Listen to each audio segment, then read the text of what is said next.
السلام علیکم سامعین، شاہکار ادب میں خوش آمدید۔ آج شاہکار ادب میں جو شاہکار ہم نے آپ کے لیے منتخب کیا ہے اس کا عنوان ہے آنندی، اور یہ شاہکار تخلیق ہوا ہے غلام عباس کے قلم سے۔ تو چلیے آئیے سنتے ہیں۔ آنندی۔ بلدیہ کا یہ اجلاس زوروں پر تھا، ہال کھچا کھچ بھرا ہوا تھا اور خلاف معمول ایک ممبر بھی غیر حاضر نہ تھا۔ بلدیہ کے زیر بحث مسئلہ یہ تھا کہ زنانِ بازاری کو شہر بدر کر دیا جائے، کیونکہ ان کا وجود انسانیت، شرافت اور تہذیب کے دامن پر بدنما داغ ہے۔ بلدیہ کے ایک بھاری بھرکم رکن، جو ملک و قوم کے سچے خیر خواہ سمجھے جاتے تھے، نہایت فصاحت سے تقریر کر رہے تھے۔ اور پھر حضرات، آپ یہ بھی خیال فرمائیے کہ ان کا قیام شہر کے ایک حصے میں ہے جو نہ صرف شہر کے بیچوں بیچ عام گزرگاہ ہے، بلکہ شہر کا سب سے بڑا تجارتی مرکز بھی ہے۔ چنانچہ ہر شریف آدمی کو چاروں ناچار اس بازار سے گزرنا پڑتا ہے۔ علاوہ ازیں، شرفا کی پاک دامن بہو بیٹیاں اور بازار کے تجارتی اہمیت کی وجہ سے یہاں آنے اور خرید و فروخت کرنے پر مجبور ہیں۔ صاحبان، جب یہ شریف زادیاں آبرو باختہ اور نیم عریاں بیسواؤں کے بناؤ سنگھار کو دیکھتی ہیں تو قدرتی طور پر ان کے دل میں بھی آرائش و دلربائی کی نئی نئی امنگیں اور ولولے پیدا ہوتے ہیں، اور اپنے غریب شوہروں سے طرح طرح کے غازوں، لبنڈروں، زرق برق ساریوں اور قیمتی زیوروں کی فرمائش کرنے لگتی ہیں۔ نتیجہ یہ ہوتا ہے کہ ان کا پرمسرت گھر، ان کا راحت گدہ ہمیشہ کے لیے جہنم کا نمونہ بن جاتا ہے۔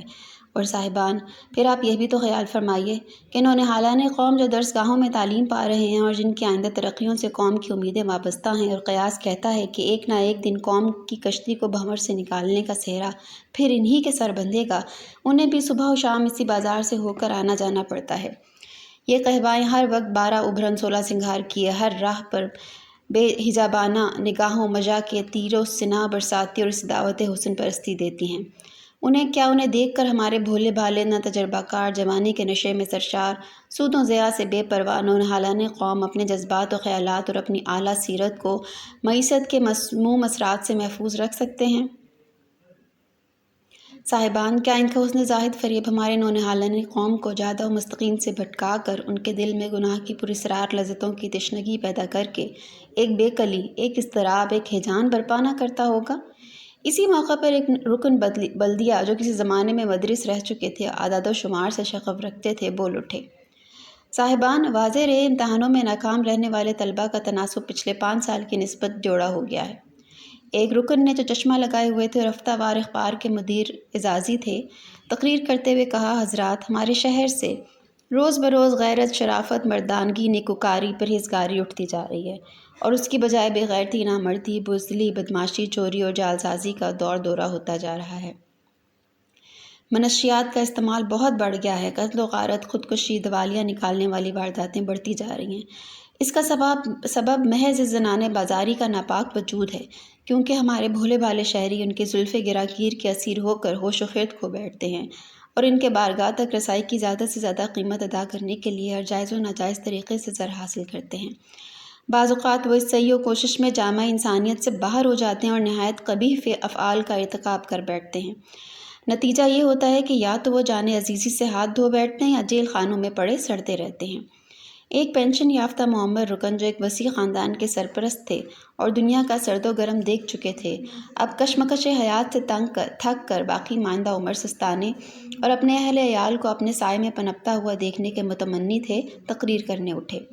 ان کی آواز لرزتی ہوئی اور لہجہ فریاد کا انداز لیے ہوئے تھا۔ بولے، صاحبان، رات بھر ان لوگوں کی طبلے کی تھاپ، ان کی گلے بازیاں، ان کے اشچاق کی دھینگا مشتی، گالی گلوچ، شور و غل، ہا ہا ہا، ہو سن کر آس پاس کے رہنے والے شرفاء کے کان پک گئے ہیں۔ ضیق میں جان آ گئی ہے، رات کی نیند حرام ہے تو دن کا چین مفقود۔ علاوہ ازیں ان کے قرب سے ہماری بہو بیٹیوں کے اخلاق پر جو برا اثر پڑتا ہے، اس کا اندازہ ہر صاحب اولاد خود کر سکتا ہے۔ آخری فقرہ کہتے کہتے ان کی آواز بھر آ گئی اور اس سے زیادہ وہ کچھ نہ کہہ سکے۔ سب اراکین بلدیہ کو ان سے ہمدردی تھی، کیونکہ بدقسمتی سے ان کا قدیمی مکان اس بازار حسن کے عین وسط میں واقع تھا۔ ان کے بعد ایک رکن بلدیہ نے، جو پرانی تہذیب کے علمبردار تھے اور آثار قدیمہ کو اولاد سے زیادہ عزیز رکھتے تھے، تقریر کرتے ہوئے کہا، حضرات، باہر سے جو سیاح ہمارے احباب اور اس مشہور تاریخی شہر کو دیکھنے آتے ہیں، جب وہ اس بازار سے گزرتے ہیں تو اس کے متعلق استفسار کرتے ہیں تو یقین کیجیے ہم پر گھڑوں پانی پڑ جاتا ہے۔ اب صدر بلدیہ تقریر کرنے اٹھے۔ گو قد ٹھگنا، ہاتھ پاؤں چھوٹے چھوٹے تھے، مگر سر بڑا تھا، جس کی وجہ سے بردبار آدمی معلوم ہوتے تھے۔ لہجے میں حد درجہ متانت تھی۔ بولے، حضرات، میں اس عمر میں قطعی طور پر آپ سے متفق ہوں کہ اس طبقہ کا وجود ہمارے شہر اور ہمارے تہذیب و تمدن کے لیے باعث صدعار ہے، لیکن مشکل یہ ہے کہ اس کا تدارک کس طرح کیا جائے۔ اگر ان لوگوں کو مجبور کیا جائے کہ اپنا ذلیل پیشہ چھوڑ دیں تو سوال پیدا ہوتا ہے کہ یہ لوگ کھائیں گے کہاں سے؟ ایک صاحب بول اٹھے، یہ عورتیں شادی کیوں نہیں کر لیتی؟ اس پر ہال میں ایک طویل قہقہہ پڑا اور ہال کی ماتمی فضا میں یکبار شگفتگی کے آثار پیدا ہو گئے۔ جب اجلاس میں خاموشی ہوئی تو صدر صاحب بولے، حضرات، یہ تجویز بارہا ان لوگوں کے سامنے پیش کی جا چکی ہے، اس لیے ان کی طرف سے یہ جواب دیا جاتا ہے کہ آسودہ اور عزت دار لوگ خاندانی حرمت و ناموس کے خیال سے انہیں اپنے گھروں میں گھسنے نہ دیں گے، اور مفلس و ادنیٰ طبقہ کے لوگ جو محض ان کی دولت کے لیے ان سے شادی کرنے پر آمادہ ہوں گے، یہ عورتیں خود منہ نہیں لگائیں گی۔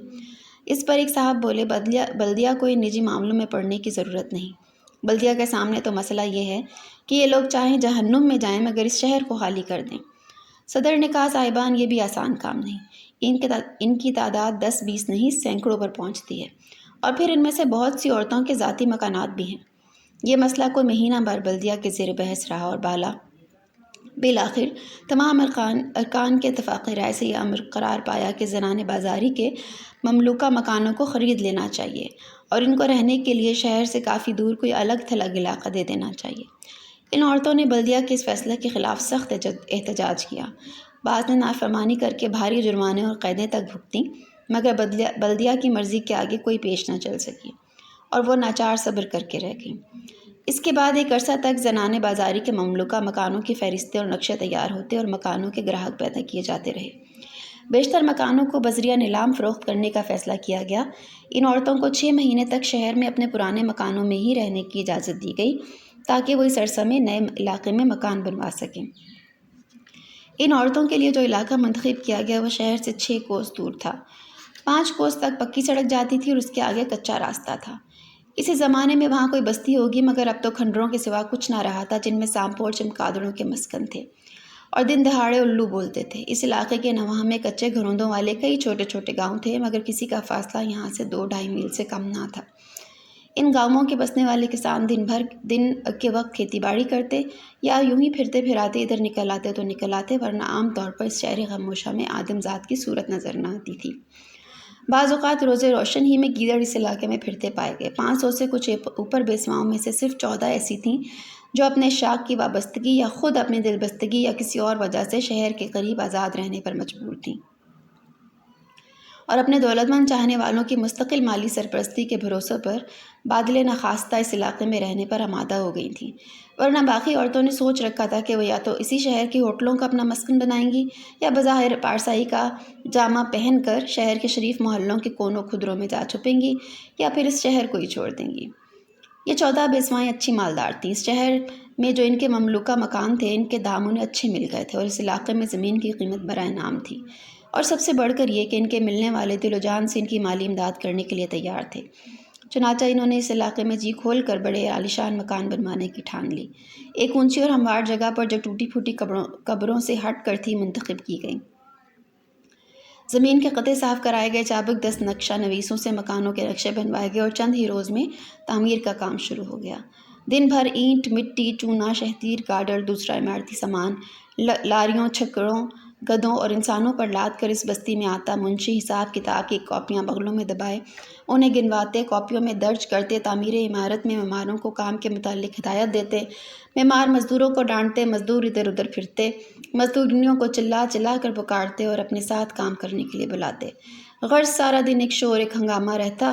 سارا دن آس پاس کے گاؤں کے دیہاتی اپنے کھیتوں میں اور دیہات میں اپنے گھروں میں ہوا کے جھونکوں کے ساتھ دور سے آتی کھٹ کھٹ کی آوازیں سنتی رہتی۔ اس بستی کے کھنڈروں میں ایک جگہ مسجد کے آثار تھے اور اس کے پاس ہی ایک کنواں تھا جو بند پڑا تھا۔ راج مزدوروں نے کچھ تو پانی حاصل کرنے اور بیٹھ کر سستانے کی غرض سے، کچھ ثواب کمانے اور اپنے نمازی بھائیوں کی عبادت گزاری کے خیال سے سب سے پہلے اسی کی مرمت کی۔ چونکہ یہ فائدہ اور ثواب کا کام تھا، اسی لیے کسی نے کچھ اعتراض نہ کیا۔ چنانچہ 2-3 روز میں مسجد تیار ہو گئی۔ دن کو 12 بجے جیسی ہی کھانے کی چھٹی ہوتی، 200-250 راج مزدور، میر عمارت، منشی اور ان بیسواؤں کے رشتہ دار یا کارندے جو تعمیر کی نگرانی پر معمور تھے اس مسجد کے آس پاس جمع ہو جاتے اور اچھا خاصا میلہ سا لگ جاتا۔ ایک دن ایک دیہاتی بڑھیا جو پاس کے کسی گاؤں میں رہتی تھی اس بستی کی خبر سن کر آ گئی۔ اس کے ساتھ ایک خرد سال لڑکا تھا۔ دونوں نے مسجد کے قریب ایک درخت کے نیچے گھٹیا سگریٹ، بیڑی، چنے اور گڑ کی بنی ہوئی مٹھائیوں کا خانچہ لگا دیا۔ بڑھیا کو آئے ابھی 2 دن بھی نہ گزرے تھے کہ ایک بوڑھا کسان کہیں سے ایک مٹکا اٹھا لایا اور کنویں کے پاس اینٹوں کا ایک چھوٹا سا چبوترا بنا پیسے کے 2 شربت کے گلاس بیچنے لگا۔ ایک شخص نے کیا کیا، گھر سے سیری پائے پکا دیگچی میرا خانچہ میں لگا تھوڑی روٹیاں، مٹی کے 2-3 پیالے اور ٹین کا ایک گلاس آ کر موجود ہوا اور بستی کے کارکنوں کو جنگل میں ہنڈیا کا مزہ چکھانے لگا۔ ظہر اور عصر کے وقت میرے عمارت میں ماں اور دوسرے لوگ مزدوروں سے کنویں سے پانی نکلوا کر وضو کرتے نظر آتے۔ ایک شخص مسجد میں جا کر اذان دیتا اور پھر ایک کو امام بنایا جاتا جو دوسرے لوگ اس کے پیچھے کھڑے ہو کر نماز پڑھتے۔ کسی گاؤں کے ایک ملا کے کان میں جو یہ بھنک پڑی کہ فلاں مسجد میں امام کی ضرورت ہے، دوسرے ہی دن علل صبح ایک سبز جزدان میں قرآن شریف، پنسورہ، رحل اور مسئلے مسائل کے چند چھوٹے چھوٹے رسالے رکھ کر موجود ہوا اور اس مسجد کی امامت باقاعدہ طور پر اسے سونپ دی گئی۔ ہر روز تیسرے پہر گاؤں کا ایک کبابی سر پر اپنے سامان کا ٹوکرا اٹھایا آ جاتا اور خانچہ والی بڑھیا کے پاس زمین پر چولہا بنا کباب، کلیجی، دل اور گردے سیخوں پر چڑھا بستی والوں کے ہاتھ بیچتا۔ ایک بھٹیاری نے جو یہ حال دیکھا تو اپنے میاں کو ساتھ لے کر مسجد کے سامنے میدان میں دھوپ سے بچنے کے لیے پھوس کا ایک چھپر ڈال تنور گرم کرنے لگی۔ کبھی کبھی ایک نوجوان دیہاتی نائی پھٹی پرانی قسمت گلے میں ڈالے جوتی کی ٹھوکریں سے راستے کے روڑوں کو لڑکاتا ادھر ادھر گشت کرتا دیکھنے میں آ جاتا۔ ان بیسواؤں کے مکانوں کی تعمیر کی نگرانی ان کے رشتہ دار کارندے تو کرتے ہی تھے۔ اسی دن دوپہر کے کھانے سے فارغ ہو کر اپنے شاخ کے ہمراہ خود بھی اپنے اپنے مکانوں کو بنتے دیکھنے آ جاتی اور غروب آفتاب سے پہلے یہاں سے نہ جاتی۔ اس موقع پر فقیروں فقیریوں کی ٹولیاں نہ جانے کہاں سے آ جاتی اور جب تک خیرات نہ لے لیتی اپنی صداؤں سے شور مچاتی رہتی اور انہیں بات نہ کرنے دیتی۔ کبھی کبھی شہر کے لفنگے اوباش بیکار مباش کچھ کیا کر کے مصداق شہر سے پیدل چل کر بیسواؤں کی اس نئی بستی کی سنگن لینے آ جاتے اور اگر اس دن بیسوائیں بھی آئی ہوتیں تو ان کی عید ہو جاتی۔ وہ ان سے ذرا ہٹ ان کے گردا گرد چکر لگاتے رہتے، فقرے کستے، بیتکے کہکہے لگاتے، عجیب عجیب شکلیں بناتے، مجنونانہ حرکتیں کرتے اور اس روز کبابی کی خوب بکری ہوتی۔ اس علاقے میں جہاں تھوڑے ہی دن پہلے ہو کا عالم تھا، اب ہر طرف گہما گہمی اور چہل پہل نظر آنے لگی۔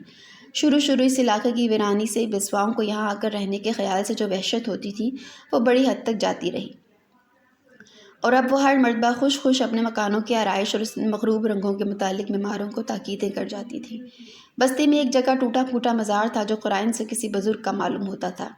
جب یہ مکان نصف سے زیادہ تیار ہو چکے تو ایک دن بستی کے راج مزدوروں نے کیا دیکھا کہ مزار کے پاس سے دھواں اٹھ رہا ہے اور سرخ آنکھوں والا لمبا تڑنگا مست فقیر لنگوٹ باندھے 4 ابروں کا صفایا کرائے اس مزار کے ارد گرد پھر رہا ہے اور کنکر پتھر اٹھا کر پرے پھینک رہا ہے۔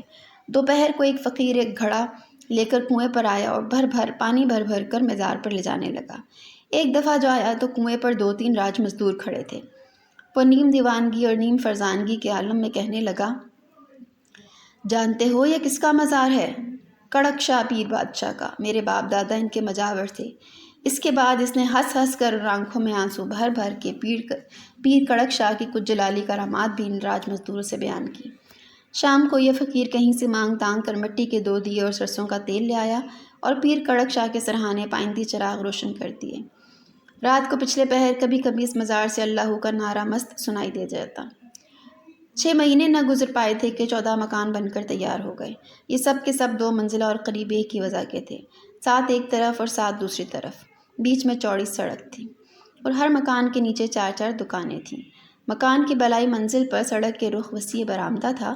اس کے آگے بیٹھنے کے لیے کشتی نما شہنشین بنائی گئی تھی جس کے دونوں سروں پر یا تو سنگ مرمر کے مور رقص کرتے دکھائے گئے تھے اور یا جل پریوں کے مجسمے تراشے گئے تھے جن کا آدھا دھڑ مچھلی اور آدھا انسان کا تھا۔ برآمدے کے پیچھے جو بڑا کمرہ بیٹھنے کے لیے تھا اس میں سنگ مرمر کے نازک ستون بنائے گئے تھے۔ دیواروں پر خوشنما پچی کاری کی گئی تھی۔ فرش سبز چمکدار پتھر کا بنایا گیا تھا اور جب سنگ مرمر کے ستونوں کے عکس اس فرش زمردی پر پڑتے تو ایسا معلوم ہوتا گویا سفید براق پروں والے راج ہنسوں نے اپنی لمبی لمبی گردنیں جھیل میں ڈال دی ہیں۔ بدھ کا شبھ دن اس بستی میں آنے کے لیے مقرر کیا گیا۔ اس روز اس بستی کی سبھی بیسواؤں نے مل کر بھاری نیاز دلوائی۔ بستی کے کھلے میدان میں زمین کو صاف کر کے شامیانے نصب کر دیے گئے۔ دیگیں کھڑکنے کی آواز اور گوشت اور گھی کی خوشبو 20 کوس سے فقیروں اور کتوں کو کھینچ لائی۔ دوپہر ہوتے ہوتے پیر کڑک شاہ مزار کے پاس جہاں لنگر تقسیم کیا جانا تھا اس قدر فقیر جمع ہو گئے کہ عید کے روز کسی بڑے شہر کی جامع مسجد کے پاس بھی نہ ہوئے ہوں گے۔ پیر کڑک شاہ کے مزار کو خوب صاف کرایا گیا، دھلوایا گیا اور اس پر پھولوں کی چادر چڑھائی گئی اور اس مست فقیر کو نیا جوڑا سلوا کر پہنایا گیا جسے اس نے پہنتے ہی پھاڑ ڈالا۔ شام کو شامیانے کے نیچے دودھ سے اجلی چاندنی کا فرش کر دیا گیا تھا، گاؤ تکیے لگا دیے گئے تھے، پان دان، پیک دان، پیچوان اور گلاب پاش رکھ دیے گئے تھے اور راگ رنگ کی محفل سجائی گئی۔ دور دور سے بہت سی بیسواؤں کو بلایا گیا جو ان کی سہیلیاں برادری کی تھیں۔ ان کے ساتھ ان کے بہت سے ملنے والے بھی آئے جن کے لیے ایک الگ شامیانے میں کرسیوں کا انتظام کیا گیا تھا اور ان کے سامنے کے رخ چکیں ڈال دی گئیں۔ بے شمار گیسوں کی روشنی میں یہ جگہ بقائے نور بنی ہوئی تھی اور بیسواؤں کے توندل سیاہ فام سازندے سربفت اور کمخاب کی شیروانیاں پہنے عطر میں بسے پھوئے کانوں میں رکھے ادھر ادھر مونچھوں کو تاؤ دیتے پھرتے اور زرق برق لباسوں اور تتلی کے پر سے بھی باریک ساڑیوں میں ملبوس غازوں اور خوشبوؤں سے بسی ہوئی نازنینیں اٹکیلیوں سے چلتیں۔ رات بھر رقص و سرور کا ہنگامہ برپا رہا اور جنگل میں منگل ہو گیا۔ 2-3 دن کے بعد جب اس جشن کی تھکاوٹ اتر گئی تو یہ بیسوائیں ساز و سامان کی فراہمی اور مکانوں کی آرائش میں مصروف ہو گئیں۔ جھاڑ، فانوس، ظروف، بلوری، قد آدم، آئینے، نواڑی، پلنگ، تصویریں قطعات سنہری چوکھٹوں میں جڑے ہوئے لائے گئے اور قنینوں سے کمروں میں لگائے گئے۔ کوئی 8 روز میں جا کر یہ مکان کیل کانٹے سے لیس ہوئے۔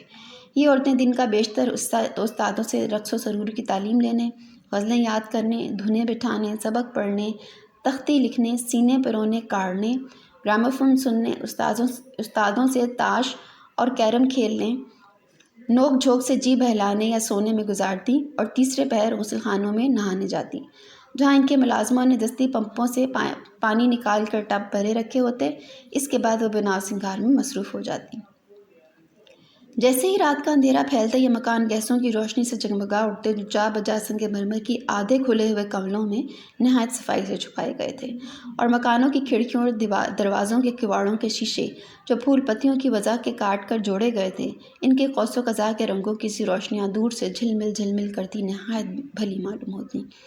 یہ بیسوائیں بناؤ سنگھار کیے برآمدوں میں ٹہلتی، آس پاس والیوں سے باتیں کرتی، ہنستی کھلکھلاتی۔ جب کھڑے کھڑے تھک جاتی تو اندر کمرے میں چاندنی کے فرش پر لگے گاؤ تکیوں سے لگ کر بیٹھ جاتی۔ ان کے سازندے ساز ملاتے رہتے، یہ چھالیاں کترتی رہتی۔ جب رات ذرا بھیگ جاتی تو ان کے ملنے والے ٹوکروں میں شراب کی بوتلیں پھل پھلاری لیے اپنے دوستوں کے ساتھ موٹروں یا تانگوں میں بیٹھ کر آتے۔ اس بستی میں ان کے قدم رکھتے ہی خاص گہما گہمی اور چہل پہل ہونے لگتی۔ نغمہ سرور ساز کے رقص کرتی ہوئی نازنینوں کے گھنگروں کی آواز قلقلِ مینا میں مل کر ایک عجیب سرور کی سی کیفیت پیدا کر دیتی۔ عیش و مستی کے ان ہنگاموں میں معلوم بھی نہ ہوتا کہ کب رات بیت جاتی۔ ان بیسواؤں کو اس بستی میں آئے ہوئے چند ہی روز ہوئے تھے 2 دکانوں کے کرایہ دار پیدا ہونے شروع ہو گئے جن کا کرایہ اس بستی کو آباد کرنے کے خیال سے کم رکھا گیا تھا۔ سب سے پہلے جو دکاندار آیا وہی بڑھیا تھی جس نے پہلے مسجد کے سامنے درخت کے نیچے خانچہ لگایا تھا۔ دکان کو پر کرنے کے لیے بڑھیا اور اس کا لڑکا سگریٹوں کے بہت سے خالی ڈبے اٹھا لایا اور انہیں ممبر کے طاقوں میں سجا کر رکھ دیا۔ بوتلوں میں رنگدار پانی بھروایا گیا تاکہ معلوم ہو شربت کی بوتلیں ہیں۔ بڑھیا نے اپنی بساط کے مطابق کاغذی پھولوں، سگریٹ کی خالی ڈبیوں سے بنائی ہوئی بیلوں سے دکان کی کچھ آرائش بھی کی۔ بعض ایکٹروں اور ایکٹریسوں کی تصویریں بھی پرانے فلمی رسالوں سے نکال کر لئی سے دیواروں پر چپکا دیں۔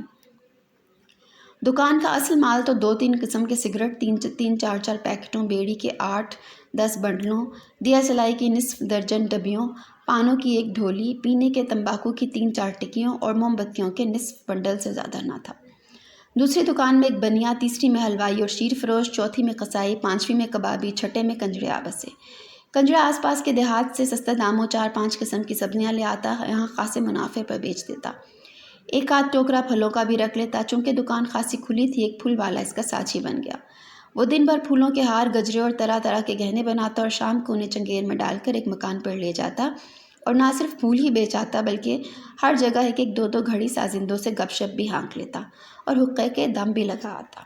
جس دن تماش بینوں کی کوئی ٹولی اس کی موجودگی ہی میں کوٹھے پر چڑھ آتی اور گانا بجانا شروع ہو جاتا وہ سازندوں کے ناک بھوں چڑھانے کے باوجود گھنٹوں اٹھنے کا نام نہ لیتا۔ مزے سے گانے پر سر دھنتا بے وقوفوں کی طرح ایک کی صورت تکتا رہتا۔ جس دن رات زیادہ گزر جاتی، کوئی ہار بچ جاتا تو وہ اپنے ہی گلے میں ڈال لیتا اور بستی کے باہر گلا پھاڑ پھاڑ کر گاتا پھرتا۔ ایک دکان میں ایک بیسوا کا باپ اور بھائی جو درزیوں کا کام جانتے تھے سینے کی ایک مشین رکھ کر بیٹھ گئے۔ ہوتے ہوتے ایک حجام بھی آ گیا اور ساتھ ایک رنگریز کو بھی لیتا آیا۔ اسی کے دکان کے باہر الگنی پر لٹکے ہوئے طرح طرح کے رنگوں کے لہریاں دوپٹے ہوا میں لہراتے ہوئے آنکھوں کو بہت بھلے معلوم ہونے لگے۔ چند ہی روز گزرے تھے، ایک ٹٹ پونجی بساتی نے، جس کی دکان شہر میں نہ چلتی تھی، اسے دکان کا کرایہ نکالنا بھی مشکل ہو جاتا تھا، شہر کو خیر بات کہہ کر اس بستی کا رخ کیا۔ یہاں اسے ہاتھوں ہاتھ لیا گیا اور اس کے طرح طرح کے لیونڈر، قسم قسم کے پاؤڈر، صابن، کنگھیاں، بٹن، سوئی، دھاگا، لیس، فیتے، خوشبودار تیل، رومال، منجن وغیرہ کی خوب بکری ہونے لگی۔ اس بستی کے رہنے والوں کو سرپرستی اور ان کے مربیانہ سلوک کی وجہ سے اسی طرح دوسرے تیسرے کوئی ٹٹ پونجیا دکاندار، کوئی بزاز، کوئی پنساری، کوئی نیچہ بند، کوئی نان بائی منڈے کی وجہ سے یا شہر کے بڑھتے ہوئے کرایوں سے گھبرا کر اس بستی میں پناہ لیتا۔ ایک بڑے میاں عطار جو حکمت میں بھی کسی قدر دخل رکھتے تھے، ان کا جی شہر کی گنجان آبادی اور حکیموں اور دواخانوں کے افراد سے جو گھبرایا تو وہ اپنے شاگردوں کو ساتھ لے کر شہر سے اٹھائے اور اس بستی میں ایک دکان کرائے پر لے لی۔ سارا دن بڑے میاں اور ان کے شاگرد دواؤں کے ڈبوں، شربتوں کی بوتلوں اور مربے، چٹنی، اچار کے مرتبانوں کو الماریوں اور طراقوں میں اپنے ٹھکانوں پہ رکھتے رہے۔ ایک طاق میں طب اکبر اور دوسری طبی کتابیں جمع کر دیں۔ کواڑوں کی اندرونی جانب اور دیواروں میں جو جگہ خالی بچی، وہاں انہوں نے اپنے خاص الخاص مجربات کے اشتہار سیاہ روشنائی سے جلی لکھ کر اور دفتیوں پر چپکا کر آویزاں کر دیے۔ ہر روز صبح کو بیسواؤں کے ملازم گلاس لے کر موجود ہوتے، شربت بزوری، شربت بنفشہ، شربت انار اور ایسے ہی فرحت بخش روح افزا شربت و عرق، خمیرہ گاؤ زبان تقویت پہنچانے والے مربے، ماہ ورق، خائے نقرہ لے جاتے۔ جو دکانیں بچ رہی، ان میں بیسواؤں کے بھائی بندوں سازندوں نے اپنی چارپائیاں ڈال دیں۔ دن بھر یہ لوگ دکانوں میں تاش، چوسر، شطرنج کھیلتے، بدن پر تیل ملواتے، سبزی کھوٹتے، بٹیروں کی پالیاں کراتے، تیتروں سے سبحان تیری قدرت کی رٹ لگواتے اور گھڑا بجا بجا کر گاتے۔ ایک بیسوا کے سازندے نے ایک دکان خالی دیکھ کر اپنے بھائی کو جو ساز بنانا جانتا تھا اس میں لا بٹھایا۔ دکان کی دیوار کے ساتھ ساتھ کیلیں ٹھونک کر ٹوٹی پھوٹی مرمت طلب سارنگیاں، ستار، تنبورے، دلربا وغیرہ ٹانگ دیے گئے۔ یہ شخص ستار بجانے میں بھی کمال رکھتا تھا۔ شام کو وہ اپنی دکان میں ستار بجاتا، جس کی میٹھی آواز سن کر آس پاس کے دکاندار آ جاتے اور دیر تک بہت بت بنے ستار سنتے رہتے تھے۔ اس ستار نواز کا ایک شاگرد تھا جو ریلوے کے دفتر میں کلرک تھا، اسے ستار سیکھنے کا بہت شوق تھا۔ جیسے ہی دفتر سے چھٹی ہوتی، سیدھا سائیکل اڑاتا، اس بستی کا رخ کرتا اور گھنٹہ ڈیڑھ گھنٹہ دکان ہی پر بیٹھ کر مشق کیا کرتا۔ غرض ستار نواز کے دم سے بستی میں خاصی رونق رہنے لگی۔ مسجد کے ملا جی جب تک یہ بستی زیر تعمیر رہی، رات کو دیہات میں اپنے گھر چلے جاتے رہے، مگر اب جب کہ انہیں 2 وقت مرغن کھانا بافرات پہنچنے لگا تو وہ رات کو بھی یہیں رہنے لگے۔ رفتہ رفتہ بعض بیسواؤں کے گھروں سے بچے بھی مسجد آنے لگے، جس سے ملا جی کو روپے پیسے کی آمدنی بھی ہونے لگی۔ ایک شہر گھومنے والی گھٹیا درجہ کی تھیٹرکل کمپنی کو جب زمین کے چڑھتے ہوئے کرائے اور اپنی بے مائگی کے باعث شہر میں کہیں جگہ نہ ملی تو اس نے اسی بستی کا رخ کیا۔ بیسواؤں کے مکانوں سے کچھ فاصلے پر میدان میں تمبو کھڑے کر کے ڈیرے ڈال دیے۔ اس کے ایکٹر اداکاری کے فن سے محض نابلد تھے۔ ان کے ڈریس پھٹے پرانے تھے، جن کے بہت سے ستارے جھڑ چکے تھے، اور یہ لوگ تماشے بھی بہت پرانے اور دقیانوسی دکھاتے تھے، مگر اس کے باوجود یہ کمپنی چل نکلی۔ اس کی وجہ یہ تھی کہ ٹکٹ کے دام بہت کم تھے۔ شہر کے مزدوری پیشہ لوگ، کارخانوں میں کام کرنے والے اور غریب غربا جو دن بھر کی کڑی محنت و مشقت کی کسر، شور و غل، خرمستی اور ادنیٰ عیاشیوں سے نکالنا چاہتے تھے، 5 6 کی ٹولیاں بنا کر گلے میں پھولوں کے ہار ڈالے، ہنستے بولتے، بانسریاں الغوزے بجاتے، راہ چلتوں پر آوازیں کستے، گالی گلوچ کرتے، شہر سے پیدل چل کر تھیٹر دیکھنے آنے لگے اور لگے ہاتھوں بازار حسن کی سیر بھی کر جاتے۔ جب تک ناٹک شروع نہ ہوتا، تھیٹر کا ایک مسخرہ جو تمبو کے پاس ایک سٹول پر کھڑا کبھی کولا ہلاتا تھا، کبھی منہ پھلاتا، کبھی آنکھیں مٹکاتا، عجیب عجیب حیا سوز حرکتیں کرتا، جنہیں دیکھ کر یہ لوگ زور زور سے کہکے لگاتے اور گالیوں کی صورت میں داد دیتے۔ رفتہ رفتہ دوسرے لوگ بھی اس بستی میں آنے شروع ہو گئے۔ شہر کے بڑے بڑے چوکوں میں تانگے والے صدائیں لگانے لگے، آؤ کوئی نئی بستی کو۔ شہر سے 5 کوس تک جو پکی سڑک جاتی تھی، اس پر پہنچ کر تانگے والے سواریوں سے انعام حاصل کرنے کے لالچ میں یا ان کی فرمائش پر تانگوں کی دوڑیں کراتے، منہ سے ہارن بجاتے۔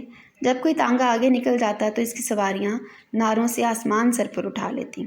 اس دوڑ میں غریب گھوڑوں کا برا حال ہو جاتا۔ ان کے گلے میں پڑے ہوئے پھولوں کے ہاروں سے بجائے خوشبو کے پسینے کی بدبو آنے لگتی۔ رکشہ والے تانگے والوں سے کیوں پیچھے رہتے؟ وہ ان سے کم داموں میں سواریاں بٹھا ترارے بھرتے اور گھنگرو بجاتے اس بستی کو جانے لگے۔ علاوہ ازیں ہر ہفتے کی شام کو اسکولوں کالجوں کے طلبہ ایک ایک سائیکل پر دو دو لدے جوک در جوک اس پراسرار بازار کی سیر کرنے آتے، جس سے ان کے خیال کے مطابق ان کے بڑوں نے انہیں خام خواہ محروم کر دیا تھا۔ رفتہ رفتہ اس بستی کی شہرت چاروں طرف پھیلنے اور مکانوں دکانوں کی مانگ ہونے لگی۔ وہ بسمائیں جو پہلے اس بستی میں آنے کو تیار نہ ہوتی تھی، اب ان کی یہ دن دونی رات چگنی ترقی دیکھ کر اپنی بیوقوفی پر افسوس کرنے لگیں۔ کئی عورتوں نے تو جھٹ زمین خرید کر ان بسماؤں کے ساتھ اسی وضاقطع کے مکان بنوانے شروع کر دیے۔ علاوہ ازیں شہر کے بعض مہاجنوں نے بھی اس بستی کے آس پاس سستے داموں پر زمینیں خرید کر چھوٹے چھوٹے کئی مکان بنوا ڈالے۔ نتیجہ یہ ہوا کہ وہ فاحشہ عورتیں جو ہوٹلوں اور شریف محلوں میں روپوش تھیں، مور و ملک کی طرح اپنے نہا خانوں سے باہر نکل آئیں اور ان مکانوں میں آباد ہو گئیں۔ بعض چھوٹے چھوٹے مکانوں میں اس بستی کے وہ دکاندار جو بسے جو عیالدار تھے اور رات کو دکانوں میں سو نہ سکتے تھے۔ اس بستی میں آبادی تو خاصی ہو گئی تھی، مگر ابھی تک بجلی کی روشنی کا انتظام نہیں ہوا تھا۔ چنانچہ اس بسماؤں اور بستی کے تمام رہنے والوں کی طرف سے سرکار کے پاس بجلی کے لیے درخواست بھیجی گئی تھی، جو تھوڑے دنوں بعد منظور کر لی گئی۔ اس کے ساتھ ہی ایک ڈاک خانہ کھول دیا گیا اور ایک بڑے میاں ڈاک خانے کے باہر سے ایک صندوقچی میں لفافے، کارڈ اور قلم دوات رکھ بستی کے لوگوں کے خط پتر لکھنے لگے۔ ایک دفعہ بستی میں شرابیوں کی دو ٹولیوں میں فساد ہو گیا، جس میں سوڈا واٹر کی بوتلیں، چاقوؤں، اینٹوں کا آزادانہ استعمال کیا گیا اور کئی لوگ سخت مجروح ہوئے۔ اس پر سرکار کو خیال آیا کہ ایک بستی میں تھانہ بھی کھول دینا چاہیے۔ تھیٹریکل کمپنی 2 مہینے تک رہی اور اپنی بساط کے مطابق خاصہ کما لے گئی۔ اس پر شہر کے ایک سینما کے مالک نے سوچا کیوں نہ اس بستی میں سینما بھی کھول دیا جائے۔ یہ خیال آنے کی دیر تھی کہ اس نے جھٹ ایک موقع کی جگہ چن کر خرید لی اور جلد از جلد تعمیر کا کام شروع کروا دیا۔ چند ہی مہینوں میں سینما ہال تیار ہو گیا۔ اس کے باہر ایک چھوٹا سا باغیچہ بھی لگوایا گیا تاکہ تماشائی اگر بائسکوپ شروع ہونے سے پہلے آ جائیں تو آرام سے باغیچہ میں بیٹھ سکیں۔ ان کے ساتھ بستی کے لوگ یوں ہی سستانے یا سیر دیکھنے کی غرض سے آ کے بیٹھنے لگے۔ یہ باغیچہ خاصا سیرگاہ بن گیا۔ رفتہ رفتہ سکے کٹورا بجاتے بہشتی اس باغیچے میں آنے پیاسوں کی پیاس بجھانے لگے۔ سر کے تیل کی مالش والے نہایت گھٹیا قسم کے تیز خوشبو والے تیل کی شیشیاں باسکٹ کی جیبوں میں ٹھونسے، کاندھے پر میلا کچیلا تولیہ ڈالے، دل پسند دل بہار مالش کی صدائیں لگاتے درد سر کے مریضوں کو اپنی خدمات پیش کرنے لگے۔ سینما کے مالک نے سینما ہال کی عمارت کی بیرونی جانب 2 مکان اور کئی دکانیں بھی بنوائیں۔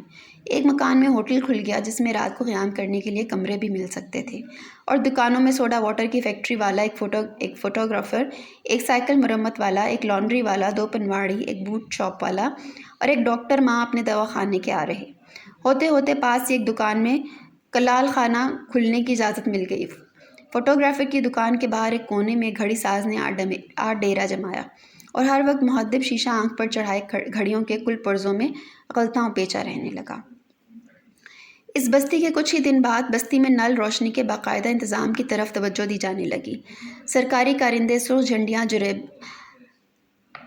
جھنڈیاں، رینچ، اونچ نیچ دیکھنے والے آلے لے کر آ پہنچے اور ناپ کر سڑکوں اور گلی کوچوں کی داغ بیل ڈالنے لگے اور بستی کی کچی سڑکوں پر سڑک پھوٹنے والا انجن چلنے لگا۔ اس واقعے کو 20 برس گزر چکے ہیں۔ یہ بستی اب ایک بھرا ہوا شہر بن گئی ہے، جس کا اپنا ایک ریلوے اسٹیشن ہے، ٹاؤن ہال بھی، کچہری بھی، جیل خانہ بھی۔ آبادی 2.5 لاکھ کے لگ بھگ ہے۔ شہر میں 1 کالج، 2 ہائی اسکول، 1 لڑکوں کے لیے، 1 لڑکیوں کے لیے اور 8 پرائمری اسکول ہیں، جس میں میونسپلٹی کی طرف سے مفت تعلیم دی جاتی ہے۔ شہر سے 2 روزانہ، 3 ہفتہ وار اور 10 ماہانہ رسائل اور جرائد شائع ہوتے ہیں۔ ان میں 4 ادبی، 2 اخلاقی و مذہبی، معاشرتی و مذہبی، 1 زنانہ اور 1 بچوں کا رسالہ ہے۔ شہر کے مختلف حصوں میں 2 مسجدیں، 15 مندر اور دھرم شالہ، 6 یتیم خانے، 5 اناتھ آشرم اور 3 بڑے سرکاری اسپتال ہیں، جن میں صرف 1 عورتوں کے لیے مخصوص ہے۔ شروع میں کئی سال تک یہ شہر اپنے رہنے والوں کی مناسبت سے حسن آباد کے نام سے موسوم کیا جاتا رہا، مگر بعد میں اسے نامناسب سمجھ کر اس میں تھوڑی سی ترمیم کر دی گئی، یعنی بجائے حسن آباد کہلانے لگا۔ مگر یہ نام چل نہ سکا کیونکہ عوام حسن اور حسن میں کچھ امتیاز نہ کرتے۔ آخر بڑی بڑی بوسیدہ کتابوں کی ورق گردانی اور پرانے نوشتوں کی چھان بین کے بعد اس کا اصلی نام دریافت کیا گیا، جس سے یہ بستی آج سے سینکڑوں برس قبل اجڑنے سے موسوم تھی، اور وہ نام ہے آنندی۔ یوں تو سارا شہر بھرا پورا، صاف ستھرا اور خوشنما ہے، مگر سب سے خوبصورت، سب سے بارونق تجارت کا سب سے بڑا مرکز وہی بازار ہے جس میں زنانیں بازاری رہتی ہے۔ آنندی کے بلدیہ کا اجلاس زوروں پر ہے۔ ہال کھچا کھچ بھرا ہوا ہے، خلاف معمول ایک ممبر بھی غیر حاضر نہیں۔ بلدیہ کے زیر بحث مسئلہ یہ ہے کہ زنانِ بازاری کو شہر بدر کیا جائے، کیونکہ ان کا وجود انسانیت، شرافت، تہذیب کے دامن پر بدنما داغ ہے۔ ایک فصیح البیان مقرر تقریر کر رہے ہیں۔ معلوم نہیں وہ کیا مصلحت تھی جس کے زیر اثر اس ناپاک طبقے کو ہمارے قدیمی اور تاریخی شہر کے عین بیچوں بیچ رہنے کی اجازت دی گئی۔ اس مرتبہ ان عورتوں کے رہنے کے لیے جو علاقہ منتخب کیا گیا وہ شہر سے 12 کوس دور تھا۔ سامعین، امید ہے آپ کو آج کا انتخاب پسند آیا ہوگا۔ پسند آیا ہے تو لائک